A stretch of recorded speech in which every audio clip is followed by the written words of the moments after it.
somos tesalonicenses. ¿Alguien le bendijo la carta a los tesalonicenses o le está bendiciendo la carta a los tesalonicenses?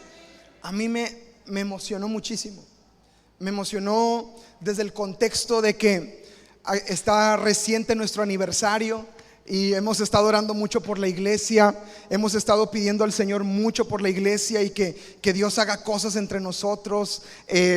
Han estado pasando cosas muy hermosas de crecimiento y de desarrollo entre nosotros. Han llegado familias nuevas, hermosísimas, que amamos y con mucho anhelo y con mucho deseo y por pasión por servir a Dios. Y yo creo que Dios está haciendo cosas lindas en Castillo del Rey Cancún. Y mientras estábamos leyendo Tesalonicenses, yo decía: Señor, qué hermosa iglesia. Lloro por la iglesia también. Y si se conectaron a la oración esta semana, todos los días leímos un capítulo de Tesalonicenses. Bueno, de miércoles a viernes, porque el martes no me pude levantar. Como dice Pablo, el diablo me estorbó. Pero de miércoles a viernes pudimos estar orando los capítulos de Tesalonicenses y puntos específicos. Y durante la semana había estado meditando en ello y leyendo acerca de la historia de la iglesia y cómo surgió, cómo nació. Y hay varias cosas que me llaman la atención y titulé este mensaje: la iglesia que debemos ser, o la iglesia que deberíamos ser, o la iglesia que podríamos ser. No sé qué título le quiera poner, batallé mucho con el título, pero le terminé poniendo la iglesia que debemos ser.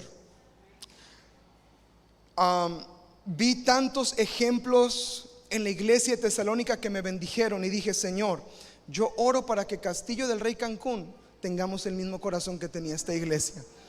Usted se va a asombrar. Ahorita vamos a ver varios aspectos y varios puntos, pero nos vamos a asombrar de la manera en que nace esta iglesia. Y vamos a entrar ahí en puntos y vamos a ver el nacimiento de esta iglesia. Lo vamos a encontrar en Hechos capítulo 17, versículo 1 al 9. El nacimiento de la iglesia de Tesalónica.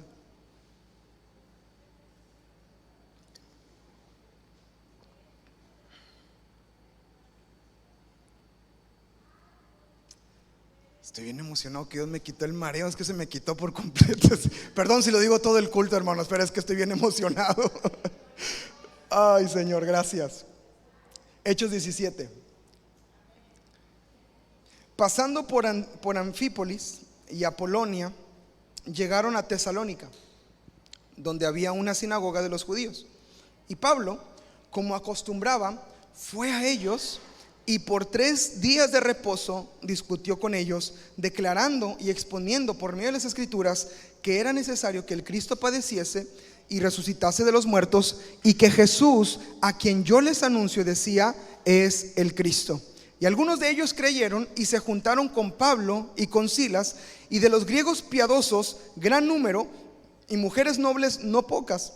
Entonces los judíos que no creían, teniendo celos, tomaron consigo algunos ociosos, hombres malos, y juntando una turba, alborotaron la ciudad.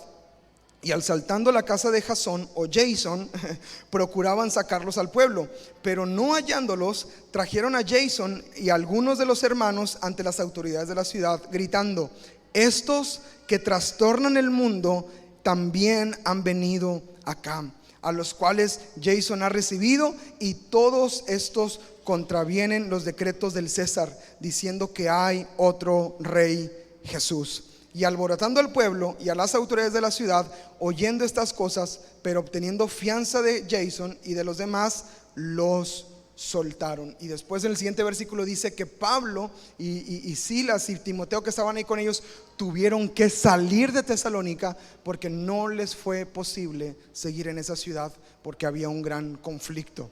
Después, por causa de los judíos, después llegan a un lugar que se llama Berea. Llegan a Berea y dice la Biblia en Hechos que los judíos de Berea eran más nobles que los de Tesalónica. Ellos sí recibieron la palabra, pero incluso judíos de Tesalónica escucharon que estaban ahí en Berea y fueron a ellos y los corretearon todavía más y los sacaron de ahí de la ciudad, y tuvieron que salir, y llegaron hasta Grecia, y luego llegaron a varias regiones, y una de las regiones que llegaron fue a Corinto, y luego en Corintio se abre la iglesia de los corintios, y ya la historia continúa en el ministerio de Pablo. Pero así es como nace la iglesia de Tesalónica. Hay varias cosas importantes que me gustaría recalcar, datos interesantes de la plantación de la iglesia de Tesalónica. Número uno, esta iglesia nació en 3 semanas. Nació en 3 semanas. Si usted va a Hechos capítulo 17 y vemos ahí el pasaje que acabamos de leer, dice la escritura que estuvo Pablo en el capítulo 17, versículo 3. No, perdón, 2, perdóname, 2. 17, 2. Dice: y Pablo, como acostumbraba, fue a ellos, ¿y por cuánto? 3 días de reposo, o sea, 3 sábados, discutió con ellos, habló la palabra con ellos durante 3 días, durante 3 días de reposo, 3 sábados, 3 semanas. Fue el tiempo que Dios le dio a Pablo para poder levantar esta iglesia. Ahora, no era lo normal en el ministerio de Pablo. Pablo llegaba y se establecía durante un buen tiempo, durante un buen ratito. Él estaba ahí en la iglesia, él estaba ahí preparando a los hermanos, estaba preparando a los pastores que iban a levantarse en ese lugar. Por ejemplo, si vemos en el capítulo 18, en el capítulo siguiente, en el versículo 11, usted puede encontrar que dice la Biblia de Pablo, dice: y se detuvo allí 1 año y 6 meses enseñándoles la palabra de Dios. O sea, no era normal que Pablo se separara tan poquito tiempo a abrir una iglesia. La cuestión fue que hubo grande oposición de esta gente que dijo: estos, los que trastornan al mundo, han venido acá y se levantan contra ellos y los expulsan de la ciudad. Pero en esas 3 semanas hubo gente que creyó en el Señor. Si vemos ahí en la palabra, dice que algunos de los judíos creyeron, mujeres nobles también creyeron. Entonces no era lo normal que fuera tan poco tiempo, pero fue algo sobrenatural que Dios hizo en 3 semanas. En 3 semanas. Imagínense que el apóstol Alfredo Ferrara, cuando vino a abrir Cancún, nada más hubiera venido 3 semanas y listo, les dije todo y nos tenemos que ir, vámonos. Habría cumplido 8 años Castillo del Rey Cancún. Quién sabe, ¿verdad? Yo creo que andaría cada quien allá desbalagado por otro lado, ¿verdad? Y como dice aquel canto: y no sé dónde estuviera.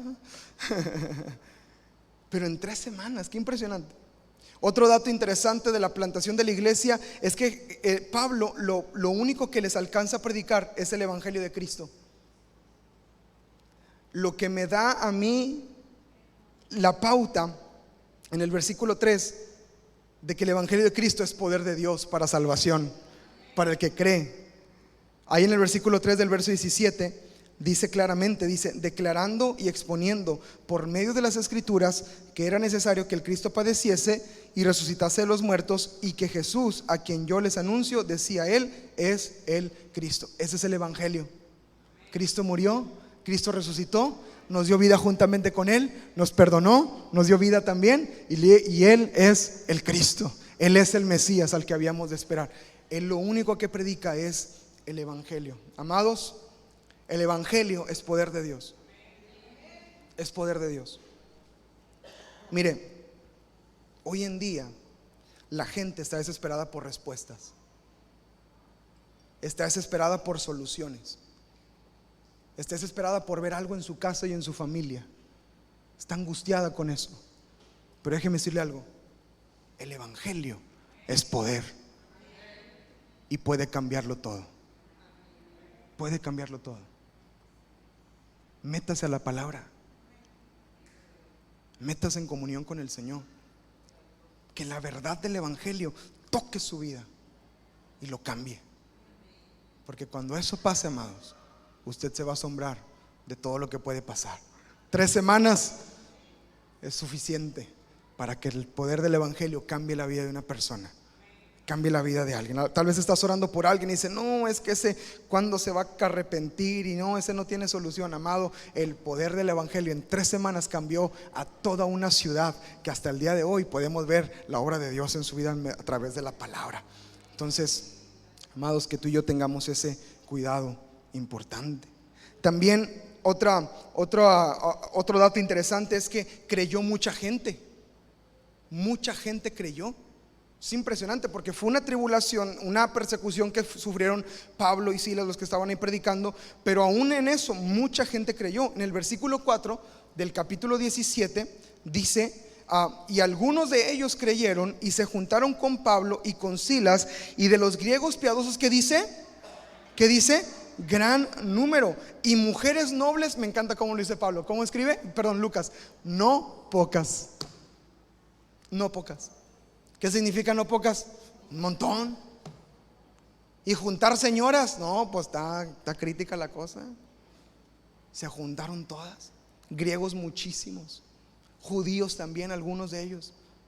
Mucha gente creyó en el evangelio, y ahí durante 3 semanas Pablo estuvo enseñándoles y enseñándoles y enseñándoles. Y otro aspecto es que nació en medio de gran persecución. Nació en medio de gran persecución. Ahí en el versículo 5 dice: entonces los judíos que no creían, teniendo que celos, tomaron consigo algunos que, mira hermano, si usted sí está sin hacer nada, el chanclas, el diablo lo va a agarrar. Póngase a hacer algo. Voz de pastor, ya le habló, ándele. Estaban ociosos sin hacer nada, y agarró hombres ociosos, hombres malos, y juntó una turba y alborotaron la ciudad, y asaltando la casa de Jasón procuraban sacarlos al pueblo. Oye, espérate, pero la iglesia apenas está naciendo. Tenemos 3 semanas en la iglesia. Ya lo están corriendo al pastor, ¿verdad? Imagínense. ¿Qué vamos a hacer? En una gran persecución. Ahí en Primera de Tesalonicenses, la carta que Pablo les escribe, en el capítulo 2 y en el versículo 2, me gusta cómo lo dice Pablo. Dice: pues habiendo antes padecido y sido ultrajados en Filipos. De hecho, el capítulo anterior, el 16 de Hechos, habla de cuando estaban en la cárcel Pablo y Silas ahí, y que adoraron a Dios ahí en la cárcel y se abrieron y todo. Ahí estaban ahí ultrajados en Filipos, y dice: como saben, tuvimos denuedo de nuestro Dios para anunciarles el evangelio de Dios en medio de ¿qué? De gran ¿qué? Oposición. En medio de la oposición, ahí la iglesia floreció y Dios hizo grandes cosas. Qué tremendo, ¿verdad? Entonces, todos estos datos, amados, interesantes de la obra de Dios en ese lugar, a mí me bendicen, porque hablan de cómo era una iglesia que Pablo se amó entrañablemente. Pablo tenía un corazón por las iglesias. Pablo se preocupaba por las iglesias constantemente. Pablo oraba por las iglesias. Y hubo una preocupación en la vida de Pablo por el desarrollo de los tesalonicenses, porque dijo: nada más les enseñé 3 semanas. ¿Qué ir a hacer de ellos? Amado, yo llevo 8 años predicándoles y me sigo preocupando. Pablo tuvo 3 semanas.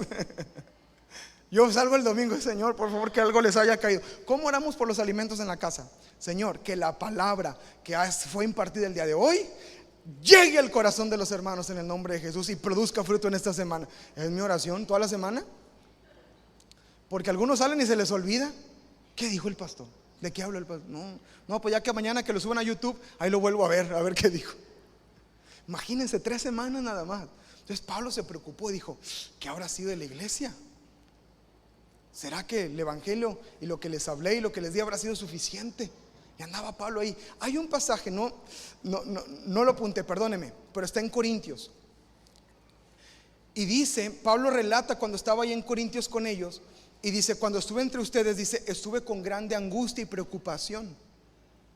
Y estaba leyendo unos comentarios bíblicos que me gustan muchísimo de las cartas originales, y mencionan que Pablo, su preocupación era esta iglesia, la de Tesalonicenses. Pablo andaba predicando y abriendo la de Corintios, y andaba: hijo de los hermanos de Tesalónica, nada más le prediqué 3 semanas. Señor, guárdalos, haz algo. Y luego seguía predicándole a los corintios, pero seguía preocupado por los de Tesalónica. Entonces hubo una preocupación por él. Mire qué interesante las palabras que usa el apóstol ahí en su carta a los tesalonicenses. En el capítulo 2, versos 18 y 20 dice: por lo cual quisimos ir a ustedes, yo Pablo, ciertamente una y otra vez, pero Satanás me estorbó. Porque ¿cuál es nuestra esperanza o gozo o corona de la cual yo me pueda gloriar, si no lo son ustedes? delante de nuestro Señor Jesucristo en su regreso. Ustedes son nuestra gloria y nuestro gozo. Amados, yo cuando ya viene el Congreso de Misiones, yo voy al Congreso de Misiones y ahí vamos todos los pastores de Castillo del Rey, de Castillo del Rey, de diferentes lugares. Su pastor Josué anda hablando de Castillo del Rey, Cancún, hermanos, así. Bueno, les quiero platicar lo que está pasando en Cancún. Amén, aleluya. Es mi gloria y mi gozo. Yo me gozo con ustedes. Entonces, pórtense bien.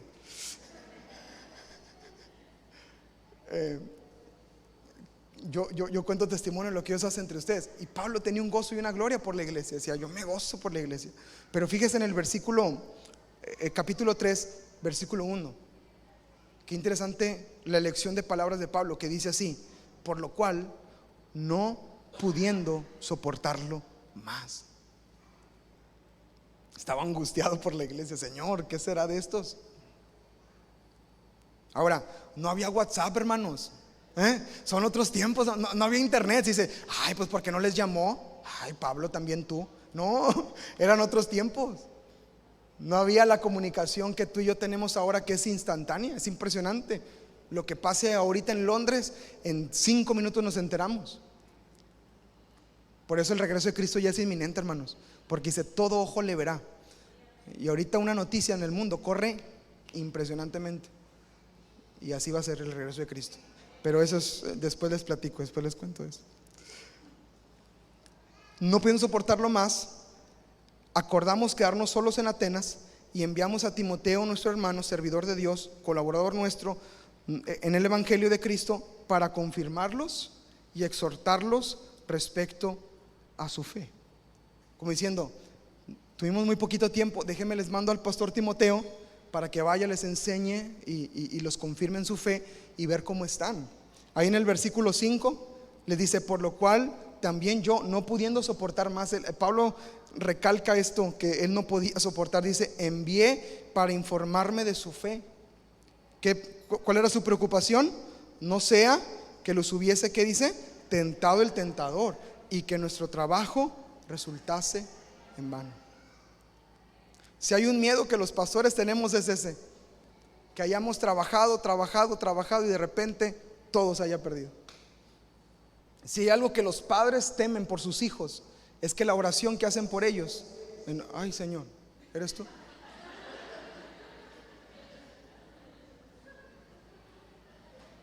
Habla a tu pueblo, Señor, ellos te van a escuchar. Que la oración que se hace por los hijos no prospere. Estar orando por ellos y no haya respuesta. Y Pablo tenía esa preocupación. Pero fue muy poco tiempo. ¿Será que la iglesia habrá permanecido? ¿Será que el tentador los tentó? ¿Será que se habrán escapado, se habrán perdido? Pero después, amados, Pablo se da cuenta que Tesalonicenses era una iglesia con el corazón correcto. Era una iglesia que no iba a dejar de avanzar. Era una iglesia donde toda la semilla que fuera a caer iba a dar fruto, todo.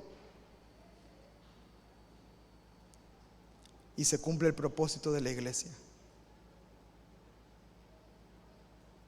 Si vamos ahí mismo en Tesalonicenses, Pablo manda a preguntar por la iglesia y manda a preguntar cómo están ellos. Y en el versículo 6 dice así: pero cuando Timoteo volvió de ustedes a nosotros y nos dio buenas noticias, qué hermoso, de su fe y amor, y que siempre nos recuerdan con cariño, deseando vernos, como también nosotros a ustedes. Por ello, hermanos, en medio de toda nuestra necesidad y aflicción, fuimos consolados de ustedes por medio de su fe, porque ahora vivimos si ustedes están firmes en el Señor.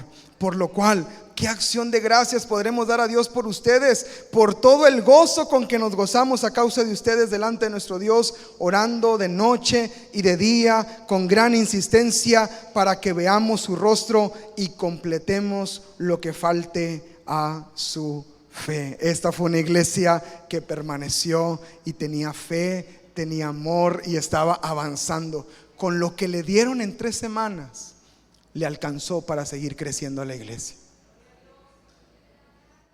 Porque no es la cantidad, es la calidad y es el lugar en donde cae la semilla. Esa es la diferencia. Esa es la diferencia. En la disposición del corazón para recibir la palabra. Quien está pensando en qué va a comer ahorita, porque ya se le está haciendo tarde, ya son las 12 y híjole, cuando el pastor empezó a orar por los enfermos, se me hace que esto se va a acabar más tarde de lo que se acaba normalmente. Ay, quien está pensando así, ya perdió la disposición de que la palabra caiga. ¿Está conmigo? La disposición para recibir la palabra es lo que hace la diferencia. El sembrador salió a sembrar y la semilla siempre fue la misma. Lo único que era variable era el terreno en donde caía la semilla. Y cuando cayó en buena tierra, produjo al 30, al 60 y al 100 por uno. Porque tiene que ver la tierra en donde cae la semilla, no la cantidad de tiempo, sino la calidad de la tierra en donde se está recibiendo la semilla. Hay cristianos que han endurecido su corazón. Hay cristianos que no reciben la palabra. Hay cristianos que te dicen: yo sé lo que tengo que hacer. ¿Y por qué no lo hace?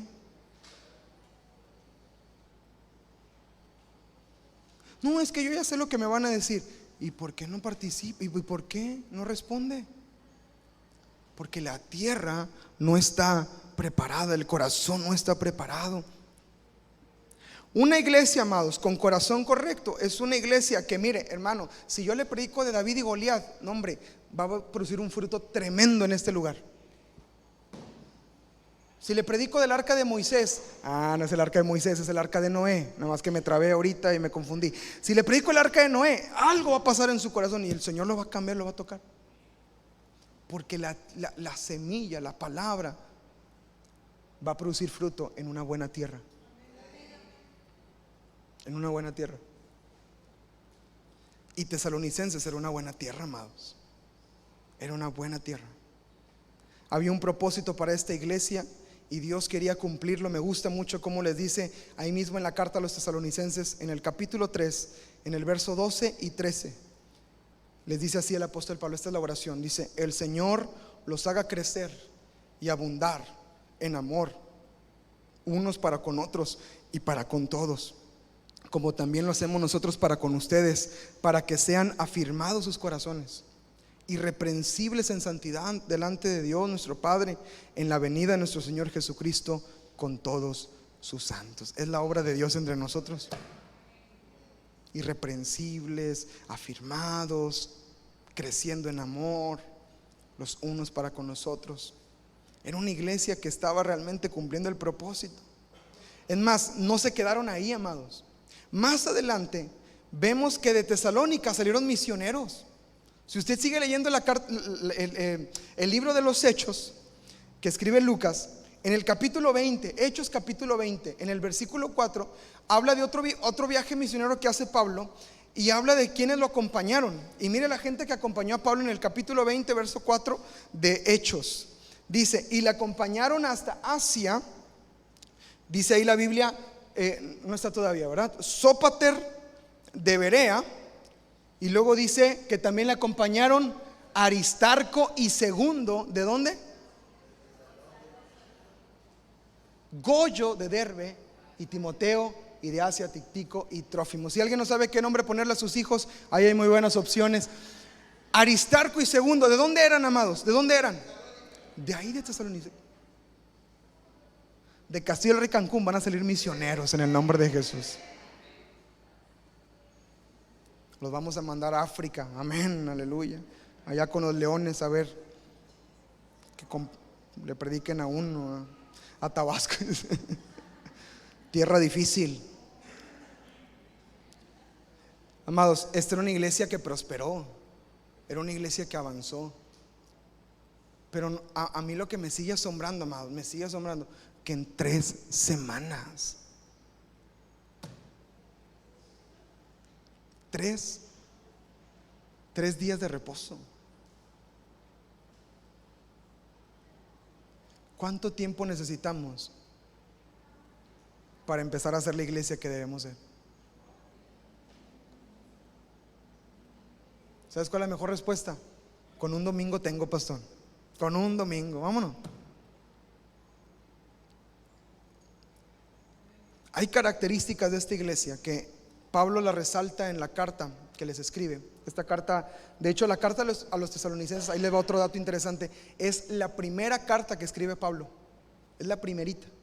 No fue ni Timoteo, no fue ni Filipenses, no fue ni Efesios, no fue ni Corintios. La primera carta que Pablo escribe, de hecho aparece Hechos, Romanos. Romanos no es la primera carta que escribe Pablo. Romanos ya es otra muy avanzada en el tiempo del ministerio. La carta a los tesalonicenses es la primera carta que Pablo, la que entre los historiadores de la Biblia reconocen que fue esta carta la primera. Entonces Pablo les escribe a la iglesia y les da algunas características que me gustaría resaltar y creo que nos van a ayudar a ti y a mí para llegar a ser la iglesia que Dios quiere que seamos. ¿Cuántos dicen amén? ¿Sí? Ahora, la iglesia, amados, y es importante recalcarlo, la iglesia no es el edificio, la iglesia no es el lugar, la iglesia somos tú y yo. Si tú y yo estamos unidos, somos la iglesia. Creemos en la iglesia de Cristo, en la iglesia que el Señor viene por su iglesia, pero también creemos en la visión local de la iglesia. Si usted se da cuenta, el Señor Jesucristo, cuando habló a las iglesias en el Apocalipsis, no habló a la iglesia en general, habló a la iglesia que está en Éfeso, habló a la iglesia que está en Antioquía, habló a la iglesia que está en Esmirna, habló a la iglesia, porque hay una visión local para cada lugar. Y yo creo en Castillo del Rey Cancún, en la visión que Dios tiene para nosotros. Y amados, mi oración es que tú y yo seamos la iglesia que Dios quiere que seamos. Amén. Entonces, rápidamente vamos a ver 125 características de la iglesia que hemos de ser. Número 1, no se crean, son 5. Ya se estaban yendo. Ciérreme la puerta. Número uno, rápidos para entender y practicar las enseñanzas. Esa es la iglesia que debe ser. Rápidos para entender. Rápidos.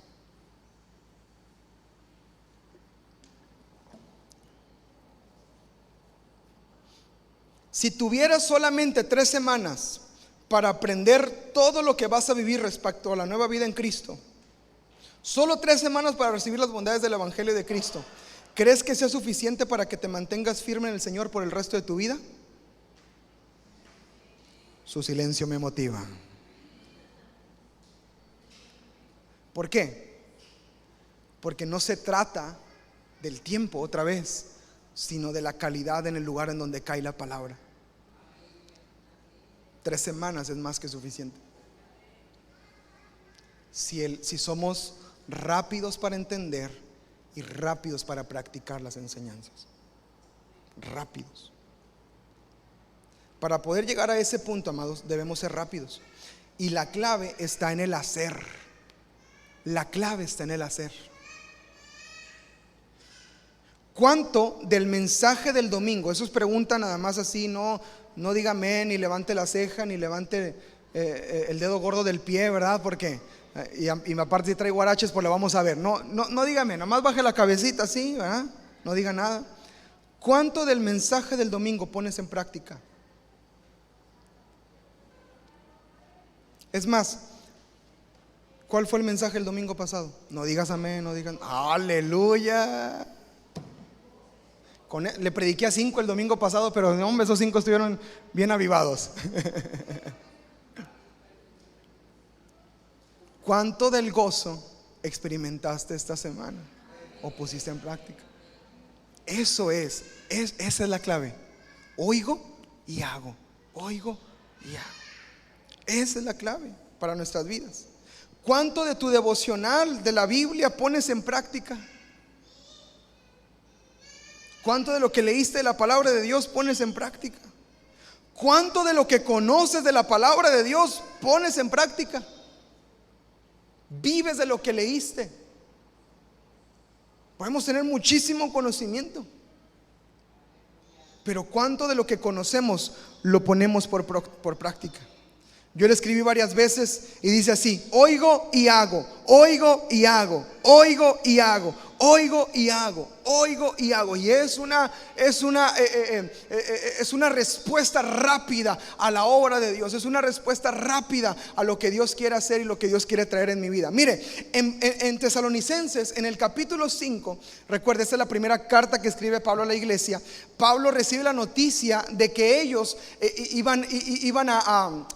de que ellos eran una iglesia que estaban practicando y que estaban en amor y en fe, y que lo que les había enseñado ellos lo estaban viviendo. Entonces, en el capítulo 5 del versículo 14, Pablo les da las instrucciones metralleta. ¿Sabía eso? Esa es nueva, esa teología nadie se la había enseñado, hermano, más que su pastor. Les enseña las instrucciones metralleta. Es impresionante la manera en que Pablo les enseña esto. Mire, en el capítulo 5, verso 14 al 22, les dice: también les rogamos, hermanos, que amonesten a los ociosos, que alienten a los de poco ánimo, que sostengan a los débiles, que sean pacientes para con todos. Mirad que ninguno pague a otro mal por mal, antes sigan siempre lo bueno unos para con otros y para con todos. Y ahí les va: estad siempre gozosos, orad sin cesar, dad gracias en todo, porque esta es la voluntad de Dios para ustedes en Cristo Jesús. No apaguen el espíritu, no menosprecien las profecías, examínenlo todo, retengan lo bueno, absténganse de toda especie de mal. Pum, pum, pum, pum, pum. ¿Sabes por qué Pablo les escribe así? Porque Tesalonicenses era una iglesia que oía y hacía, oía y hacía, oía y hacía. En 3 semanas vivieron el evangelio que empezó a cambiar a todo su alrededor. Oigo y hago. ¿Qué dijo Pablo? No apagues el espíritu. No, vamos a trabajar para no apagar el espíritu. No menosprecies profecía. Señor, háblame, profetízame. Tu palabra haga algo en mi vida, profetízame. Entonces, oigo y hago, oigo y hago, oigo y hago. Por eso rápido les dice: amonesten a los ociosos. ¿Quién está sin hacer nada? A uno. Pase al cuartito. ¿Quién anda en poco ánimo? Vámonos a alentarlo. Órale, dale, vámonos a seguirle. Avancemos. Sean pacientes para con todos. Mire, en otras cartas, si usted lee, por ejemplo, la carta a los filipenses, aquí les dice: estad siempre gozosos. Y es una porción que le dice a los tesalonicenses. A los filipenses, si usted lee la carta, todo el tiempo se las pasa diciendo: hermanos, estén gozosos en el Señor.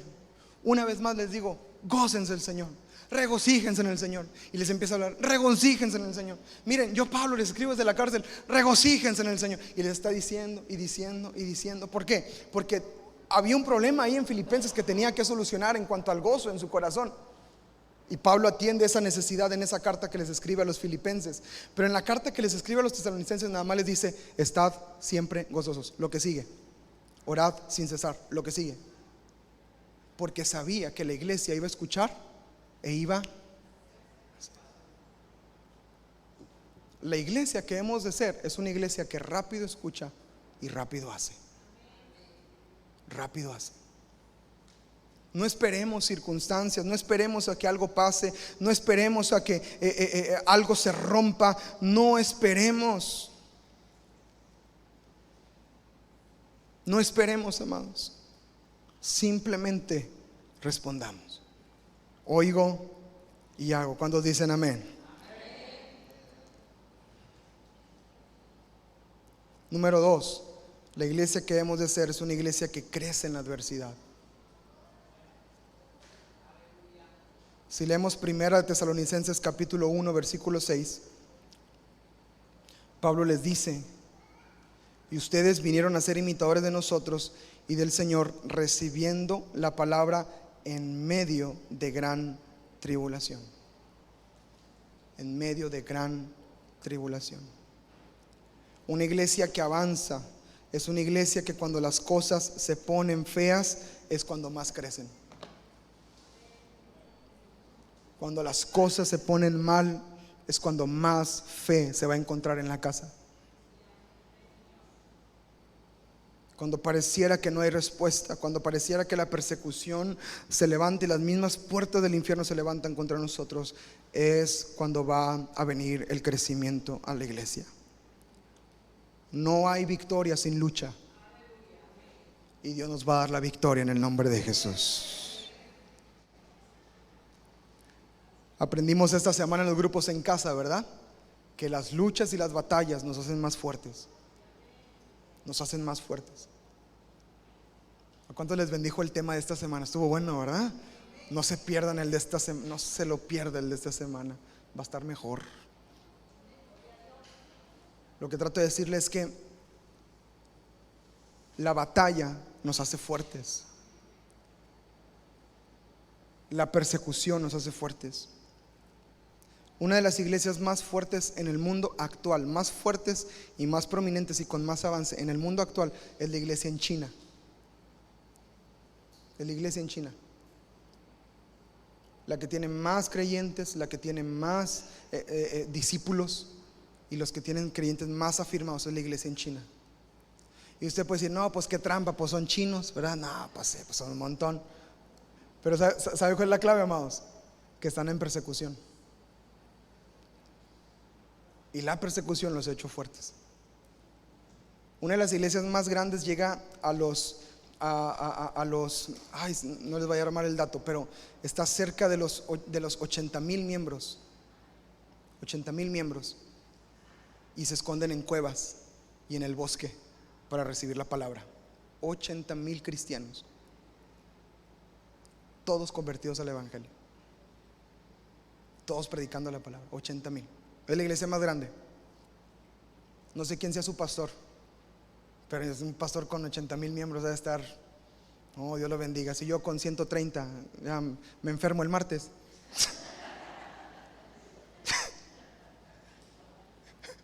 Pero los quiero. Son mis ovejitas y las voy a cuidar yo también. Crecen en la adversidad, avanzan. Amado, lo mejor de nosotros debe salir en el peor momento. Cuando todo se está llenando de tinieblas, nuestra luz debe resplandecer. Cuando todo se está echando a perder y pudriendo, la sal debe de sobresalir y conservar las cosas que se están echando a perder. Somos la sal, somos la luz. Que nunca se nos olvide eso, porque eso nos va a ayudar a permanecer en la adversidad. Y ahí la promesa es esta, amados: que las tinieblas no pueden prevalecer contra la luz. La luz siempre gana, la luz siempre va a resplandecer. Que el Señor nos ayude, amados, a crecer en la adversidad. Amén. Número 3, es una iglesia que viven llenos del Espíritu Santo. Viven llenos del Espíritu Santo.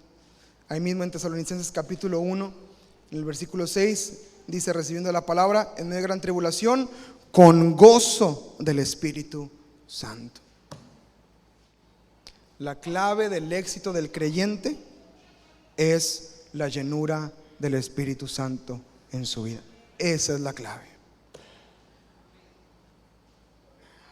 No hay atajo, no hay vuelta, no hay truco, no hay escalera eléctrica para llegar. La clave es la llenura del Espíritu Santo. En Efesios, antes de que el apóstol Pablo habla de las instrucciones que deberían de ser en las relaciones en el matrimonio, con los hijos, con los padres, en el trabajo, con los jefes, con los trabajadores, el apóstol Pablo les dice estas palabras: no os embraguéis con vino, en lo cual hay disolución, antes bien sean llenos del Espíritu Santo. Y después les empieza a decir el pasaje que a muchos hombres les gusta y ni siquiera leen el contexto: esposas, estén sujetas a sus maridos. ¿Ya ven cómo les gusta? Arrepiéntanse, tremendos. Así como Cristo está sometido al Señor. Entonces, no se puede vivir un matrimonio feliz, completo, en unidad, sin la llenura del Espíritu Santo. No se puede ser un buen padre para los hijos sin la llenura del Espíritu Santo. No se puede ser un buen hijo para obedecer a sus padres sin la llenura del Espíritu Santo. No se puede. Pero es que yo soy tan bueno. Sí, pero si no te llenas del Espíritu Santo, se va a quedar en intenciones. Si queremos ser buenos trabajadores que marquen la pauta en la hotelería, en nuestros negocios, en nuestras empresas, en lo que hacemos, tenemos que llenarnos del Espíritu Santo para poder trabajar como a Dios le agrada. Sobre todo en el contexto tan arruinado de corrupción y maldad que hay en nuestro alrededor, en el sistema político y financiero en el cual vivimos, amados. Tenemos que llenarnos del Espíritu Santo. ¿Está conmigo? ¿Por qué está tan contento? Se le nota el gozo de la semana pasada. Llenos del Espíritu Santo. Llénese todos los días del Espíritu Santo. Busque la llenura todos los días del Espíritu Santo. No salga de su casa sin llenarse del Espíritu Santo, por Dios. Por favor, cuídese en ese aspecto. Cuídese. Llénese del Señor. Como iglesia, amados, buscamos que el Señor nos llene cada reunión que tenemos, cada que venimos al templo, cada que abrimos la Biblia, cada que tenemos, ahora que viene el discipulado. Mi oración y nuestro deseo es: Señor, no queremos salir igual de este lugar. Que algo pase. Vamos llegando a los grupos en casa y vamos orando: Señor, en el nombre de Jesús, no vamos a salir igual de este grupo. Algo vas a tocar y algo vas a hacer en nuestras vidas. Porque eso, amados, eso es el corazón de una persona que desea, anhela con profundidad la llenura del Espíritu Santo en su vida. Diga conmigo: Señor, lléname de tu Espíritu Santo. Amén. Pídalo todos los días. Pídalo todos los días. Número 4. La iglesia que hemos de ser es una iglesia que es ejemplo para todos los que le rodean.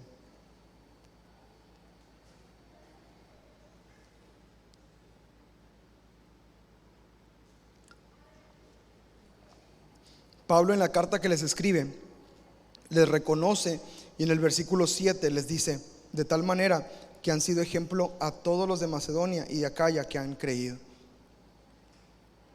Tú y yo somos llamados a ser ejemplo para los que nos rodean, amados.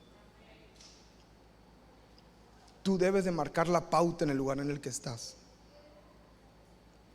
Tú no estás para seguir el ejemplo ni las corrientes del mundo. Tú no estás para eso. Tú no eres llamado a eso. La iglesia de Cristo no estamos para moldarnos, no estamos para adaptarnos al mundo, no estamos para ser guiados por ellos, no estamos para ser guiados por su pensamiento. Estamos para que el mundo se adapte y aprenda de nosotros. Los negocios no se hacen a la manera del mundo, se hacen a la manera de Dios. Antes, la iglesia tenía influencia en las escuelas, en los hospitales, en los servicios de ayuda comunitaria, en la ayuda para los huérfanos. De ahí venían, esos servicios venían desde la iglesia. En Estados Unidos todavía hay lugares históricos que fueron iglesias las que abrieron esos lugares. Por ejemplo, los hospitales se llaman First Baptist Hospital de no sé qué, el primer hospital bautista, hospital metodista, hospital, y nacía de la iglesia y cristiana, no de la iglesia tradicional, de la iglesia cristiana. Las escuelas, las mejores universidades de Estados Unidos fueron fundadas por iglesias con principios cristianos. En Harvard, en la entrada dice: y conocerán la verdad y la verdad los hará libres, porque fue fundada con principios cristianos. Porque la iglesia está para infundir ejemplo, para ser ejemplo. Tristemente, ¿quiénes son los que ponen escuelas hoy en día? ¿Quiénes son los que ponen hospitales hoy en día? ¿Quiénes son los que ponen servicios comunitarios hoy en día? El gobierno. ¿En qué momento soltamos eso? ¿En qué momento dejó de ser la iglesia la que era ejemplo? ¿En qué momento dejó de ser la iglesia la que servía al enfermo y al necesitado? El servicio médico y en nuestro país es malísimo, amados, con todo respeto. Es muy malo. Pero si la iglesia lo tomara, sería conforme a la palabra de Dios y sería el mejor sistema médico del mundo. Hasta la tos se les quitaría. Somos llamados, somos llamados a ser ejemplo con los que nos rodean. Ahora, no solo en la sociedad en general, amados, porque sí hay una responsabilidad social que tenemos, sí, y tenemos que trabajar en ella y cumplir con ella, sí sé. Pero amados, escuche, en el día a día, en el lugar en el que usted está, en el lugar de trabajo, en su comunidad, en su escuela, con sus amigos, en el punto donde Dios lo estableció con sus trabajadores, está llamado a ser ejemplo en ese lugar. Está llamado a marcar pauta en ese lugar. Involúcrese, pregunte, conozca, llame por nombre a las personas. Sea cortés, sea diferente a las demás personas. Refleje la verdad del evangelio en su vida, en la persona. No trate igual a las personas como el mundo trata a las personas. Usted trate como la iglesia debe tratar a las personas. Sea ejemplo a los que le rodean. Sea ejemplo. Somos llamados a vivir en ejemplo y no a seguir ejemplos ni maneras de pensar. ¿Cuántos dicen amén? Y por último, puedo ver en la iglesia que era una iglesia apasionada por el regreso de Cristo. La iglesia que debemos de ser es una iglesia que está apasionada por el regreso de Jesús. Pablo les dice cómo se convirtieron de los ídolos en el versículo 10 del capítulo 1, y les dice: y cómo esperan de los cielos a su Hijo, al cual resucitó de los muertos, a Jesús, quien nos libra de la ira venidera. Algo que se ha perdido en la iglesia contemporánea, amados, es la pasión y el gozo por el regreso de Jesús. Yo lo reconozco. Yo creo que no le he predicado lo suficiente acerca del regreso de Cristo.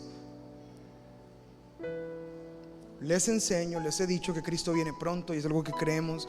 Les doy principios de acuerdo a la palabra para que vivamos en ellos y cuando Cristo vuelva nos encuentre viviendo para Él y caminando en Él. Pero realmente la doctrina del regreso de Cristo ha faltado y se ha perdido en la iglesia contemporánea. Ciertamente esto es una pasión. La iglesia de Tesalonicenses estaba apasionada por el regreso de Cristo. Es más, en la segunda carta Pablo tiene que poner orden porque estaban tan apasionados que algunos fueron a renunciar a sus trabajos. Ya no vengo a trabajar mañana, jefe. Espérate, porque ya viene Cristo. Oye, espérate. ¿Y yo qué culpa tengo de que Cristo venga? No, pues ya no puedo trabajar. Ahí nos vemos. Y se salían porque estaban apasionados, porque Cristo venía en cualquier momento, iba a llegar. Y Pablo les pone orden en el capítulo 2. No sé si creo que toca en el plan de lectura hoy o tocó ayer, que les dice: hermanos, pónganse a trabajar, por favor, échenle ganas. Sí, Cristo va a venir, pero tenemos que estar trabajando, velando y orando y preparándonos para que cuando Cristo vuelva nos encuentre haciendo su voluntad. Pero debemos amados, ¿cómo le digo? Debemos de retomar esa pasión por el regreso de Cristo. Apasionese por eso.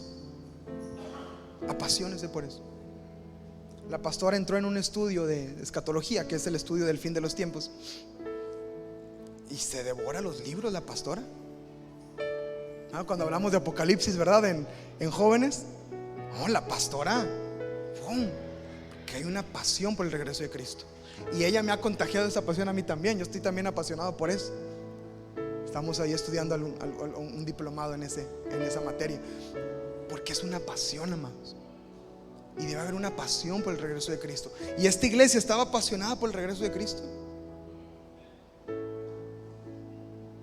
Pero creo que es algo que se ha perdido en la iglesia. Es más, se ha perdido hasta el punto en el que algunos no quieren que venga todavía, porque algunos se sienten demasiado cómodos todavía. ¿Han escuchado a la hermanita esa que está cantando en la iglesia Y dice, y aquí es, Señor, hasta que me vengas a llevar. Pero todavía no, Señor. ¿No escuchas eso? Hasta que me vengas a llevar. Como están cantando un canto que habla del regreso de Cristo, que me va a llevar a su presencia. Pero dice la hermanita, pero todavía no, Señor. Como que, o sea, sí lo estoy cantando, pero no lo creo, ¿verdad? Se nos olvida algo, amados. Estamos de paso.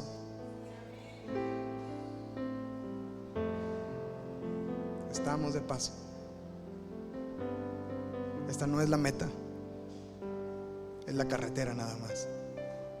Pero vamos a llegar a casa. Un día vamos a llegar a casa. Vamos a abrazar a nuestro papá. Vamos a estar delante de su presencia. Estamos de paso. Y a veces nos falta esa pasión, amados. Mire, de aquí no nos vamos a llevar nada. Nada. Ni carro, ni dinero. Si supo aquel hombre que le dijo, ¿verdad? Yo cuando me muera, a mí entiérrenme con mi dinero. Yo no quiero que nadie agarre mi dinero. Mi dinero es mío. Y que se muere el Señor. Y iban todos con la señora, con la esposa. Oiga, señora, pues la voluntad de su viejo fue que con el dinero, y pues ¿cómo le hacemos? Y mira, está, ya trajeron los costales del dinero. No se preocupe, ahorita lo resuelvo. Fue la señora, abrió su bolsa. ¿Cuánto dinero tienen ahí? Okay. Sacó un cheque y escribió el cheque. Firmado, ahí está su cheque con su dinero. Échenme las bolsas para acá, yo me las llevo. No se va a llevar nada. Le voy a decir algo importante. Lo único que nos vamos a llevar hacia el cielo es a nuestra familia. Porque cuando estés allá, los vas a poder ver. No vas a ver tu ropa, ni tus cosas que tanto te costaron, ni tu tele que tanto andas ahí. Ay, mi tele, nada, ni eso. Pero a tu familia sí. A tus hijos, tu esposo, a tu tita, a tus hermanos, los vas a ver. Por eso debemos vivir apasionados por el regreso de Cristo y por la vida eterna. Debe ser una pasión en la iglesia, amados. No nada más una doctrina, no nada más una enseñanza, sino una pasión con la cual vivimos. La iglesia que debe ser anhela y clama: ven, Señor Jesús. La Biblia termina con esta declaración. Obviamente no es el último libro de la Biblia, ni lo último que se escribió, pero así terminan nuestras Biblias que tenemos en nuestras manos. Apocalipsis capítulo 22 versículo 20 al 21, diciendo la escritura así: el que da testimonio de estas cosas dice: ciertamente vengo en breve. Amén. Sí, ven, Señor Jesús, decía la iglesia. La gracia de nuestro Señor Jesucristo sea con todos ustedes. Amén. Y Juan escribe esta carta para las iglesias que se iban a leer alrededor de toda Asia. Ven, Señor Jesús. Sí, ven, Señor Jesús. Ven, Señor Jesús. Cuando la iglesia, escuche esto, a ver si puede apuntarlo porque no lo puse ahí en la pantalla. Pero cuando la iglesia vive como si hoy fuera el regreso de Jesús, escuche, abrazaría más, perdonaría más rápido, disfrutaría más el tiempo con los que están a su alrededor, predicaría con más urgencia y con más entusiasmo la palabra del evangelio, sería más diligente y más cuidadoso con lo que hace y con lo que piensa, porque Cristo ya viene. Pondría todas las cosas en orden. Lo que está desubicado lo empieza a ubicar, porque Cristo ya viene. Podríamos continuar con la lista, amados, pero creo que el punto es claro. Si usted vive como si Cristo fuera a regresar el día de hoy, toda nuestra vida cambiaría. La manera en que enfrentamos el futuro sería diferente. El dolor que experimentamos sería diferente, porque no estamos aquí para siempre, estamos aquí de paso. Debemos ser la iglesia que vive de esta manera, porque estamos seguros que Él volverá, o que vamos a ir a su presencia Y entonces viviremos apasionados por esta verdad. Esa es la iglesia que debemos de ser. ¿Cuántos dicen amén? ¿Cuántos dicen amén? Pues yo quiero ser esa iglesia.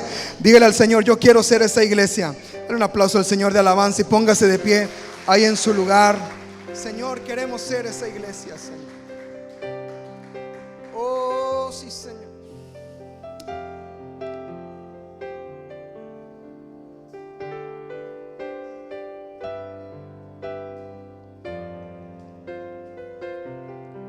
Impresionante el corazón de la iglesia en Tesalónica, Señor. Qué impresionante su corazón y la tierra en donde cayó la palabra, Señor.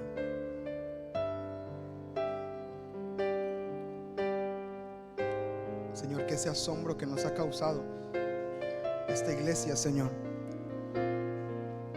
no se quede nada más en una admiración hacia ellos, sino seamos la iglesia que debemos de ser.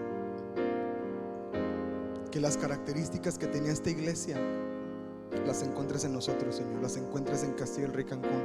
Las encuentres en mi familia. Las encuentres en mi casa. Señor, yo quiero ser la iglesia que quieres que sea. Quiero ser rápido para oír, rápido para hacer, Señor. Quiero ser de los que crecen en la adversidad. Quiero ser de los que se llenan de tu Espíritu Santo, Señor. Quiero ser de los que son ejemplo para otros, Señor. Y quiero ser un apasionado por tu regreso, Señor. Y vivir sabiendo que estoy solamente de paso. Señor, que tu presencia, Señor, nos llene cada día, Señor. Que seamos esa iglesia, Señor, que tú esperas que seamos. Y que podamos darte gloria, honra, alabanza, adoración y exaltación siempre, todos los días de nuestra vida, Señor. Y cuando tú regreses, Señor, encuentres a tu iglesia, Señor, preparada, limpia, santa, sin mancha, lista para encontrarse contigo, Señor, y apasionada y enamorada de ti, Señor. Ese es nuestro anhelo, ese es nuestro deseo, Señor. En el nombre de Cristo Jesús, haz la obra en nosotros, Señor.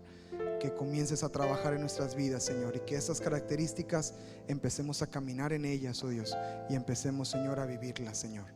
Bendigo a tu iglesia, te doy gracias por cada familia, Señor.